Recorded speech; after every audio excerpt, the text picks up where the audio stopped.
Welcome. In this explainer, we're going to dive into some really powerful stories from Indian philosophy.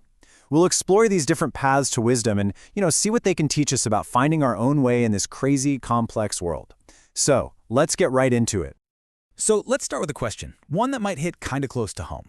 Do you ever feel this disconnect, this gap between who you know you are deep down and the life you're actually living? That feeling that your true potential, your inner tiger, is stuck, being forced to act like a goat just to fit in? So, the first guide we're going to meet on this journey, well, he isn't here to teach you something new. Nope, his purpose is actually way simpler, and honestly, way more profound. He's just here to hold up a mirror and show you who you've been all along. There's this classic parable from Hindu philosophy about a tiger cub. She gets orphaned and ends up being raised by a flock of goats. So what happens? She learns their ways. She starts eating grass, bleeding, and living in fear. She totally forgets that she's a tiger. It's such a powerful metaphor for how we soak up societal pressures and these limiting beliefs and then mistake them for our own true identity. But then, everything changes. An older, wiser tiger finds her. And he doesn't see a goat. He sees a tiger. He drags her to a still lake, forces her to look at her own reflection, and with these words, he just shatters that entire illusion. He shows her the truth that was always there. Now, that still lake in the story, it's a perfect metaphor. The ancient sage Patanjali actually defined yoga as the practice of calming the fluctuations of the mind. By stilling all those ripples, our fears, our constant desires, our distractions, we can finally get a clear look at our true self, our Atman. So this first guide is really asking us to look at our own lives. What's the modern-day grass that we're consuming? Is it that nagging belief that we're not good enough? Is it the hours we lose just endlessly doom-scrolling? Or maybe it's those comfort zones that feel so safe, but deep down, we know they're just keeping us weak. Figuring that out, that's the first step to unleashing your inner tiger. Okay, on to our next guide. This teacher, he doesn't offer a big revelation. Instead, he gives you a challenge. He provides a framework, not as some kind of shortcut, but as a path to build real discipline and character. So, let's meet Prince Vajravira. He's a phenomenal archer, but he is completely paralyzed by anxiety. He's got this huge, high-stakes tournament coming up to win the woman he loves. Sound familiar? That kind of pressure before a big exam or a career-making decision? He's desperate for a quick fix, so he goes to his guru asking for a magic arrow. So the guru gives him the arrow. But there's a catch. 3 conditions. And this is brilliant because it completely shifts the focus. It's not about the tool. It's about the mindset of the person using it. These laws force the prince to look inside himself before he ever acts out in the world. Now, on his way to the tournament, the prince faces some serious challenges. A tiger, a giant ogre, the real deal. He's tempted to use that magic arrow, of course, but the laws hold him back. So what does he do? He has to rely on his own training, his own intelligence, his own creativity, and he learns that the real power was never in the shortcut. And this is the best part. At the final tournament, he is faced with this impossible shot. But instead of trying to hit the target, he does something nobody expects. He changes the game. He shatters the tank, getting rid of the obstacle completely. What a masterclass in thinking outside the box.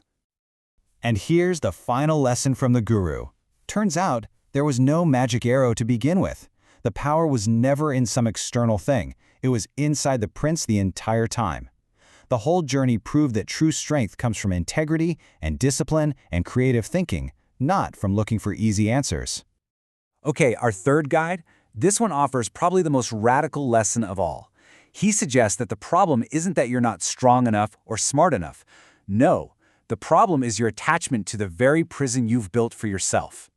So here we meet a spider, and a very unusual victim in his web, a wise, calm butterfly called the masterfly.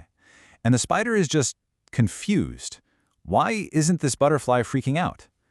And as they talk, the spider starts to realize that he's just as trapped by his own web, his ambitions, his identity, as his prey is. The masterfly shares his wisdom, and it has this real Zen philosophy vibe to it. He explains that butterflies used to be caterpillars stuck on the ground. Their transformation isn't some kind of magic. It's a realization of their true, free nature. And the key, he says, is to just let go. And this brings the spider to a choice that I think we all face. Do we cling to what's familiar, to the web that defines us, even if we know it's a prison? Or do we take that huge leap of faith into the unknown, trusting that maybe, just maybe, we'll learn to fly? As nature itself starts tearing his world apart, the spider finally makes his choice.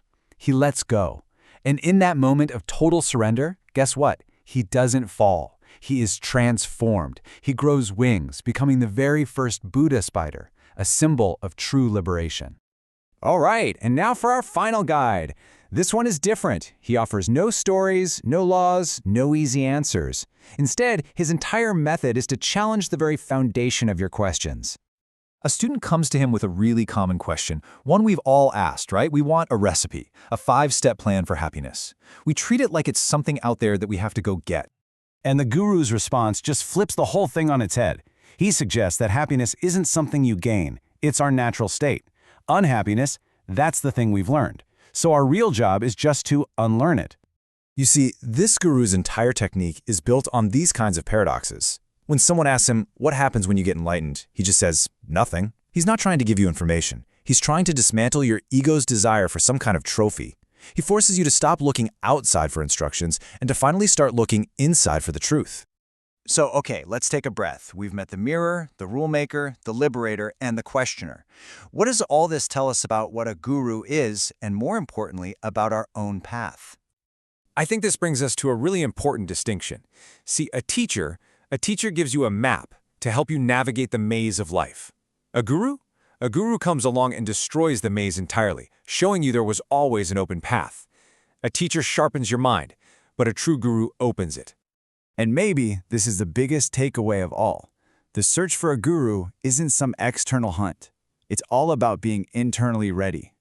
When you are truly, genuinely ready to learn, guidance will show up, maybe in a person, a book, a sudden challenge, or even just a quiet moment of insight. So after all this, the final question isn't really, who is my guru? It's, who will I choose to be? The awakened tiger? The principled prince? The liberated spider? The path isn't about following someone else. It's about becoming yourself. The choice is yours.